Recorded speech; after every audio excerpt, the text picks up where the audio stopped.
I've got some VCRs I probably should be working on. I'm actually in the middle of, sort of in the middle of fixing one of them. But while fixing stuff is satisfying, getting new stuff just brings immediate joy. So that's what I'm doing. I'm going through some electric clocks, 4 of which I recently bought. Well, 3 of which I recently bought. Anyway, yeah, the others, these 4 at the front I got a few months ago, and there's one other that's not here because it's in my room, plugged in, and I'm not unplugging it. Yeah, it's all set up. It's a Smith's Sectric repeater. I'll put a picture of it up on screen, and it's cream with a lovely red and gold dial. Yeah, that's the first electric analog clock I bought to replace a digital clock that I hated because it was so annoying to set.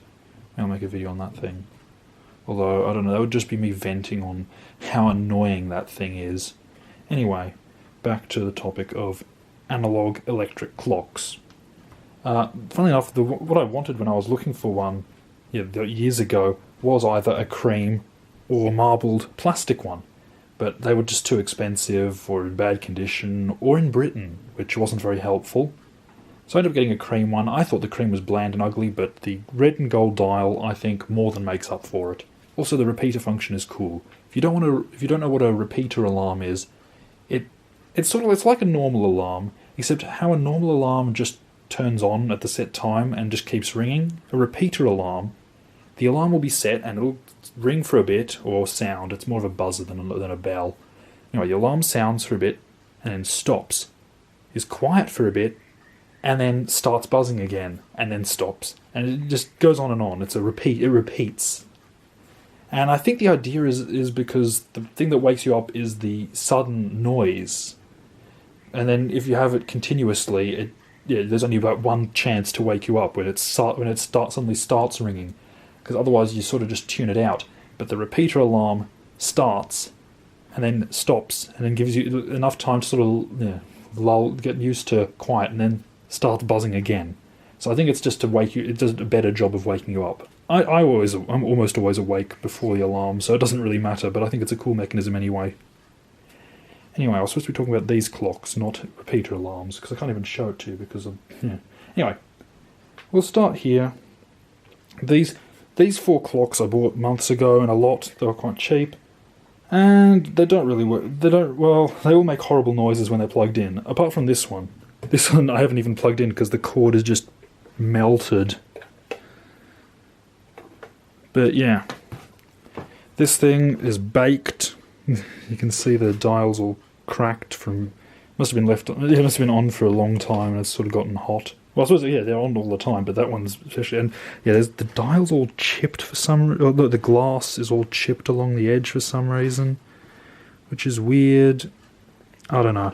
Yeah, this thing's toast, but it's still cool. It's the oldest one. Funnily enough, for the oldest one, it's actually sort of the safest, because it is truly double insulated, unlike most of these, which are not at all, and none of them are earthed. You got Smiths, so these 2 are Smiths. Seem to be very popular, make nice ones. This is Time, whoever that is. There you go. Just some more locally made one. This one is an alarm clock. You got an alarm dial here, but it's not, unlike the Smiths ones, it's not 24... Well, the thing about the latest Smiths, this one's just a clock, and this one is one of the earlier ones, so I'm going all around here, but this one is a 12-hour. The nice thing about the later Smiths clocks is that they're a 24-hour dial here, which is really handy because, it's like the modern digital alarm clocks, except it's an old analog clock, but you've got a 24-hour alarm, so you don't have to remember to turn the alarm on before bed. It's just always set, which is very handy. Also, you've got the button on the top. The older clocks have a button on the back, which isn't as handy. Anyway, I'm going to try and do some sort of system here. But yeah, this is a Time. The face also seems a bit discoloured. It's got a little hole here for an indicator that it's running, which is cool. And you've got a... Actually, maybe if I can get the camera to focus on this, you can see it move. A lot of older clocks have some sort of starting thing. Oh, you need to be careful with the cords, but this has you pull it and release it, and it starts the electric clock. because they don't. Yeah, they struggle. If you just plug it in, it might not start, and it's not very good to just leave it plugged in when it's not turning. But yeah, other clocks like this one doesn't have a starter. It can just start by itself. Usually it's the older ones that have a starter. But yeah, and this one is a Tink Electric. A pretty Bakelite one. This one has been repaired in the corners, and everything's all a bit loose. Yep. And of course these ones, and this one's actually plugged in right now. It works fine. It'll just need a bit of a clean up, and it'll be perfectly good. I just bought this one. Well, I got these four at the back. I just bought them at the auction house, and it's a very pretty one. Again, I'd been after either a green or marbled one. Now I've got both. Although this one is the one in good shape. It just needs a clean, and it'll be good. No cracks or anything. There's a chip here, but no, I think it is very pretty. Although I just tested it out and I couldn't get the alarm to work, so I'll see if I can fix that. I fixed that with my other one, with my repeater one, using a nail file. Yeah. It worked. If I fixed it, well, the catch that slips off to get the alarm to work was getting stuck, and I just used a nail file to smooth it out a bit. I don't know. I tried greasing and it didn't solve it, so it worked. And there's the very pretty marbled one, although you may notice it's got a weird growth. Someone put a switch on it, and there's another wire coming out from the base with a power socket on the end. Nope, not going to focus. Yeah, and this one, again, you can see it's in poorer condition on this side, and one of the hands is snapped, so I'm going to have to repair that somehow. Still, I very much like the Bakelite. Well, it's not Bakelite, I suppose Bakelite only comes in brown or black, because yeah, the colour comes from, I think the brown is sawdust, the black is lamp black. So this is some other plastic, but I really like marbled plastic. Very pretty in my view. And I'll see if I can repair the hand. And yeah, I'm going to leave it. I suppose you could try and repair this, but I sort of like it. It's just weird, silly. They didn't even... Well, I suppose you can't center it because that's where the mechanism for the alarm is.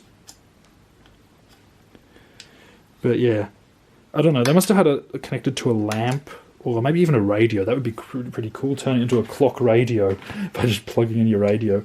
Although that isn't really... Yeah, because I don't know. I don't think that connects to the alarm. I'll open this up and find out at some point. Not now, though. There's a pretty Westinghouse here, lovely Art Deco Westinghouse clock. And interestingly, the alarm seems to be sprung. Oh, why? Because yeah, it says auxiliary alarm wind, and when I wind it up and then turn the alarm on, and then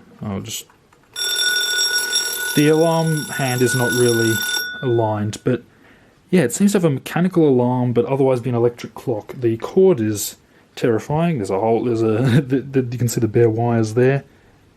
And it almost looks like it was originally covered in braided stuff, maybe, and it's all frayed, although I sort of find that hard to believe that it all came off, so maybe it just had these to hold the wires together. Again, it's not really focusing, unfortunately. But a very pretty style WM511. Is that an underscore 53A? I don't know. But it is 220 volts, 50 cycles, which is important. Most American clocks that I've seen seem to have been imported at some point by collectors or something, and they run on 60 cycles, which means they won't tell you the correct time in a place with 50 cycles or 50 hertz.